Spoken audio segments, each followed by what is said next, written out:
Good morning, everyone. I'm Kennedy Kramick. I'm the project manager here at Superior Systems Construction. Unfortunately, our CEO, Dominic B., couldn't be here today. He's on a business meeting. But on the project, I'll be the CEO. Anything you want to say to him, you can essentially say to me.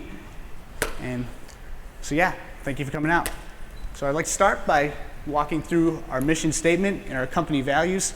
Superior Systems Construction is really built on improving the built environment and delivering quality projects throughout our history. And we have 4 core values that have really allowed us to expand in that manner. We've got integrity, accountability, perseverance, and discipline.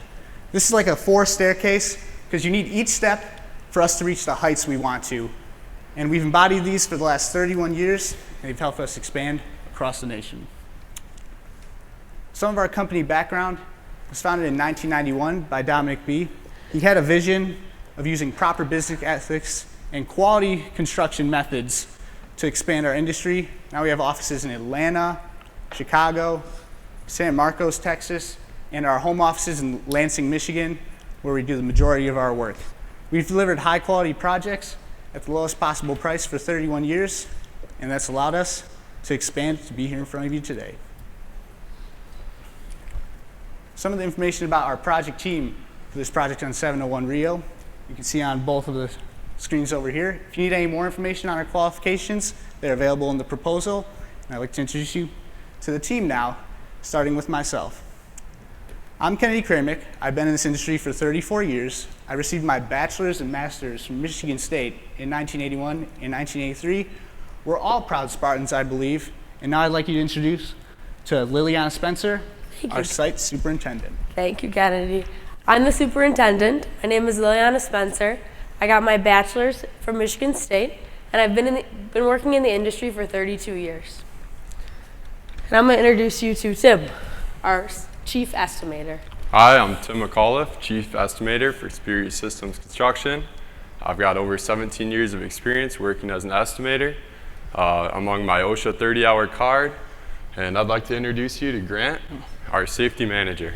Hello everybody, I'm Grant Peterson, the safety and QC manager. I have 23 years of experience, OSHA 30 certified, and safety instructor certified. All right, now that you have some basic understanding of what our individual team looks like, I'm going to tell you what we're going to do as a whole on this project to manage the plan. We have a mindset that it's one project, one team. Vendors, subcontractors, contractors, the project team, we're all working together as a community to be innovative, efficient, and get this project done in a fun, reliable manner. We utilize systems that make the job for employees easier and have award systems and quality and safety to have some fun every now and then. But however, we like to keep the end user in mind. We may be working on this project for 2 years, but the end user, the community, the owner, they're going to be reaping the benefits of this project long after we're done with it. That's why tracking issues and adjusting to deliver high quality projects is so important to us. Quality control is very important to us at Superior Systems Construction. Although I'm the quality control manager, it takes us all as a team to get where we want to be. Kennedy, Liliana, and myself are the 3-legged stool that make that possible. Couldn't have worded it better myself, Grant. Yes, we're like the 3-legged stool. Everyone has a role and responsibility as quality control, but we are the checks and balances. I handle creating review forms, ITPs, and submitting all that and handling the paperwork. Liliana, our superintendent, handles verifications on site, tests, checking the material laydown area, avoiding material damages, and Grant handles the tough work of communicating with all our subcontractors and vendors to track issues, adjust them, and deliver a quality project and improve constantly. Safety is very important to us, and that is shown through our zero tolerance policy. Whether it's drugs, health, just accidents happen. Zero tolerance. We're going to turn heads and make sure we get to the bottom of the problem. We also firmly believe that preventive action is better than reactive action, and that can be seen throughout our safety plan in the proposal. We are also STEP Platinum, and we are working towards STEP Diamond each year. COVID has also risen many health concerns, and this can be bad. So we have gone out of our way to provide everybody with PPE as required by local law. but it also has risen estimating and scheduling concerns, which I'll let Kennedy elaborate on. Yes, Grant makes some good points. The health concerns to our employees and everyone has affected labor issues, workforce, but it's also affected our duration of the schedule. It should take 730 days and March 14th of 2024 to get this project done. And to accomplish that, we're going to have to plan and procure things early. We don't know where prices are going to go, so locking in contracts early to get the prices set is going to be really important to us. However, could have an issue of overcrowding on site and organizing the utilization plans and result. Therefore, we're going to use just-in-time delivery methods to ensure that the site's organized, but we're still getting those benefits of locking in costs early. And limiting critical path lead times and having a flexible schedule will also help this, because we strive for everything to be perfect, but when it's not, we'll be able to adjust and attack the issues without delaying the schedule. So for this project, 701 Rio, we came in at just over $36 million. We used state-of-the-art technology for our estimating, performed many on-screen takeoffs, and we believe that this is the best possible price for the project. You might be wondering how we're managing the rapidly changing costs. So I'd like to think that as of the large company that we are, we maintain very strong relationships with our suppliers to get you the lowest possible price on material. And as Kennedy mentioned earlier, we are procuring material as early as possible to ensure that we're staying on top of the rapidly changing prices. And then we're also accounting for the uncertain environment that we're in, and we're checking local ordinances, and we have an allowance for COVID-related costs. I myself had to deal with COVID last week, and luckily I came back negative, and we're back on schedule. Numbers, so boring that we all need them. So yeah. Furthermore, we're not just about time and quality and cost. We also believe in expanding the construction industry as a whole, and that relates to employing minority, women, and disabled veteran business enterprises. But it's not just about meeting quotas or looking good. It's about diversifying the industry to foster innovation and changes that not just one group can think of. We believe that it's about identifying talent. When you have a competitive market and you're having an entire diverse team, you're able to innovate things and improve your company, which is what it's all about. We want to have the best company that's suited for this project at 701 Rio. And by implementing fair and just competitive systems for bidding out our work, we'll be able to do so. One of our focuses at Superior Systems Construction is self-performance. For the 701 Rio project, we want to self-perform the excavation in order to reduce costs and have better efficiency. By self-performing the excavation, we're going to take the excavation materials and bring them to an off-site 7-acre lot in order to dispose of them for future use. And lastly, to wrap this all up, we're not just coming out here and throwing promises at you. We're a company that starts goals today because tomorrow never comes. Immediately from the notice to proceed and mobilization, we're going to establish recycling systems on site to meet our 50% goal of recycling and reuse. We're going to create passion and competition throughout the entire company to foster competitive growth and have some fun with our award systems. We're going to have a saving and giving initiative where we're going to use the energy efficiency that we got in our standards and the goals of the owner to give back to the community by reducing our load on the grid and saving them some money. And lastly, through continuous adjustments, a rolling punch list, and commissioning, testing, updating, adjusting throughout the project, we'll be able to stay on top of issues and deliver 701 Rio in a quality, efficient manner. So I'd like to thank you for taking the time to listen to our proposal today, and I'd like to open the floor to any questions. Yeah, I have a question for Tim. So you spoke to the escalation going on in the market and how you're planning for that. With it continuing to rise, are you going to see a need for a value engineering effort early in the project?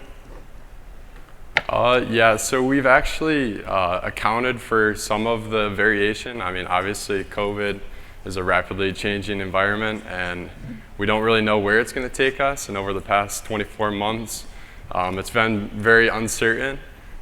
So we've actually built a little bit of a contingency into our estimate You might have seen that in our contractor's fee. It was possibly rather high compared to what you might have seen, but we'd like to think that we are accounting for as much as we possibly can.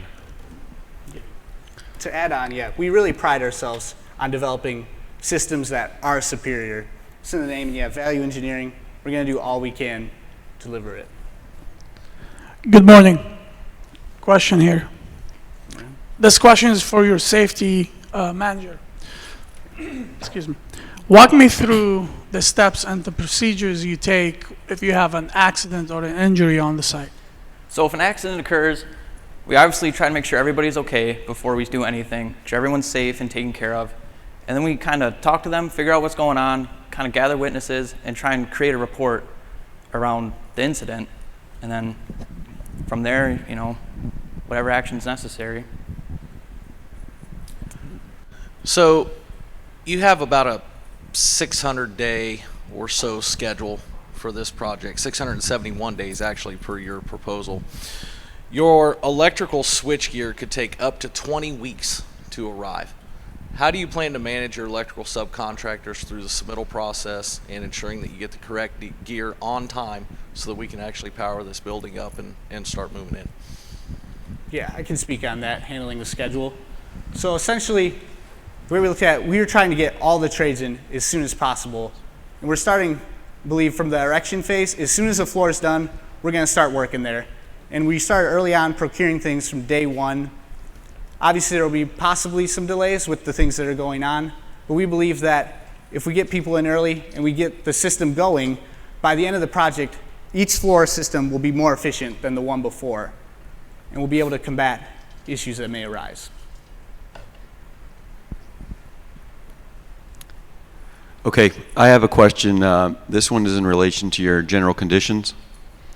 So under the quality control section, you guys listed a line item for disinfect structures at $50,000. Can you tell me what that budget is and how you plan to utilize it? I believe Grant is probably most likely. Yeah. So yeah, when we were going through the general conditions, we know that bacteria, with the world we're in, it's a big issue. And for 730 days with 671 of actual work, we figured that there would need to be a lot of disinfecting taking place. I believe daily, and then one that's like a full weekly clean.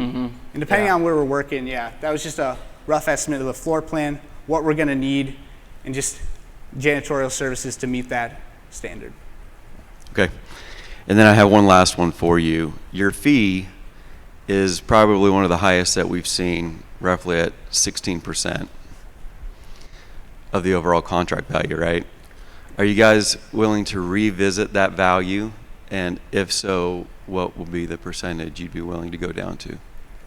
So our contractor fee, it may seem high, but it's not just the profit. We're not making 16% on this project.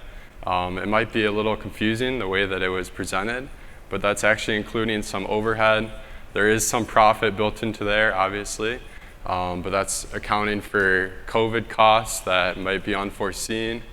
And there's a lot more than just the 16%. That's not coming directly to us, but there is always room for negotiation or further clarification should that be needed. I have a question regarding who you proposed for the project team. So for the construction team, there's just 3 people, Kennedy, Liliana, and Grant. You guys are the only 3 that are going to be on this project, and it looks like your GCs reflect that as well. So first question is, do you feel that a staff of 3 for the construction, especially when you're self-performing excavation, is adequate? Second part, if we feel that you guys aren't supporting the project and we request additional people, are you going to be asking for additional money to cover those costs? Well, to answer that, we have an office based in San Marcos, which is about 30 minutes south of where the project is, I believe. Doing the proposal, we basically just assumed that the group that we would have here would be the relevant party members that we would talk about. Yes, we have a lot of partnerships and offices in the area that we'd be able to tap into and utilize. And because they're ours, it won't necessarily affect the cost of like bidding it out and having to pay someone. Okay, thank you. Quick question for you guys. Superior Systems, what kind of innovative technologies do you guys use in your company, and how can I benefit from that on 701? Yeah, we have a system set up with BIM, and P6 to develop like 4D schedules where we can track the relationships of activities and possibly see where issues will arise. For example, in the MEP, we wanted to start the mechanical and the plumbing way before the electrical because it takes up so much more space. It wouldn't make sense. We have to get the stuff that might have clashes done first, and that's one thing we used. We also, as a company, have augmented reality systems where you can go in and actually see what things are going to look like to just verify that the quality is what you want to see. And we have the opportunity to possibly do mock-ups of just considering the project. I believe it's concrete rebar. That would be a lot to do, but to show the general facade and the appearance, it's possible that we can do a wall facade mock-up to just show what's going on. So we have some technology and systems that'll help make the process easier to integrate all parties and kind of have everyone on the same page. I'd like to jump in on that question as well. For the estimating, we are trying to stay on top of all the rapidly changing software developments in estimating, and we're currently working on implementing 3D estimating software, and we'd like to think that our estimating software allows us to produce some of the most accurate bids possible, and we're open to implementing further software into this project should the team see that fit. I actually have another thing to add on that came to mind. Early on in the project, we had a lot of concern about safety and keeping track of things on site. So utilizing like online site cameras to where we can look at it from wherever. Considering a site trailer or an office down in San Marcos, there will be opportunities to hop online and monitor what's going on. That way we're always at least in connection with the project, whether we're there, operating construction or not. So I noticed that you have mentioned that you'll be doing some public seismic monitoring on adjacent structures. Can you help me understand which structures you're going to be seismically monitoring and for how long you would be monitoring them? Yes, I believe. So adjacent to the site, to the east, if you're looking at the site plan, there's a historic house. That's going to be incredibly important to monitor. And then across the street, we're doing some street work, and it'll be one lane closed for a good portion of the project up until when it's all weather tight and we get the street work done. So there's an apartment building there that we're going to have to monitor because I believe it's fairly new and we don't need all the condominium tenants in there complaining to the company. They're coming to us, creating all these bad PR things that we really don't want as a company. And then 707 Rio also, I believe, is included. And now we have additional work on that project. And it'll be roughly during the excavation when there's possibility for things to shift. We're going to shore everything up so the streets don't cave in and dewater as best as we can. But just to be safe, we should have the monitors in place in those three buildings. As you probably know, addendum number 3 and number 4 added a pretty major scope to the project. It was hard to tell from your resubmission, but did that change your overall schedule duration at all? It roughly changed it. So essentially, the way we looked at it, the crane would have to be partially occupied for that initial week. I believe it's in July of 2023 when we are putting that bridge in and it's getting to a point where it's stable and safe and we don't have to have it closed off anymore. But then once the roof is prepared, it's demolished, it's ready for the third floor of that building to be built up, it hardly affected our schedule at all because we'll already have the tradesmen on site. The curtain wall will be going up on the additional building, and we'll be able to sequence that to where the third floor of Rio 701's done, and they can move over to Rio 707, and then we can get that closed up and get started on the MEP inside there also. We thought about having it to be occupied earlier, but for the convenience of the trades and not having to crash the schedule and get all these extra work in, we decided it's probably best to sequence it where they both are reaching completion finished at the same time. So you just mentioned your crane. On your site utilization plan, you have the crane inside the elevator hoistway. How are you erecting the steel for the elevator overruns? That's a good question. Good question. Yeah, that is a good question. I didn't think about how we would So you- take it down to install the elevator. But yes, it's going to be difficult to do that. It's something that possibly, So let me help you. Is a hydro as a mobile crane incorporated into your bid to erect that elevator overrun? early on it is. We could contract it out later on to continue to build up each floor. And so that we cost had is covered in your estimate? I have to ask Tim on that one. Yeah, well, so the cost for the mobile crane is considered for early on in the project, but we don't necessarily have that accounted for later on in the project.